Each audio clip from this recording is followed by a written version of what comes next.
Hello বন্ধুরা, সবাই কেমন আছো? আশা করি ভালোই আছো। তো তোমাদের সামনে নিয়ে চলে এলাম আরও একটি নতুন ভিডিও নিয়ে। আজকে আমাদের মাঠে ধান তোলা হচ্ছিল, তো ও আমাদের সঙ্গে যাবে বলে বায়না করছিল।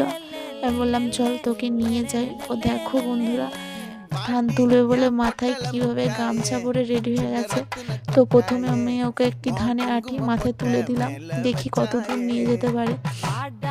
এটা তুলে দিতেই দেখো ও কতটা খুশি আনন্দে জমির মধ্যে খালি পায়ে দেখো কিভাবে ও হেঁটে হেঁটে টলে টলে যাচ্ছে, নিয়ে যেতে পারছে না তবুও কিভাবে ও আনন্দ করে নিয়ে যাচ্ছে। দেখো বন্ধুরা, ও একটু যেই আলা হয়ে গেছে, আলা হয়ে আঁটটা ফেলে দিয়েছে, ফেলে ওখানে বসে পড়েছে। তাই আমি বললাম কি রে, আলা হয়ে গেছি? ও এটা বলাতে দেখো কীভাবে মুচকি মুচকি হাসছে, আমার দিকে তাকাচ্ছে। তো দেখা হচ্ছে নেক্সট পার্ট ভিডিও। আজকে এই পর্যন্ত, টাটা।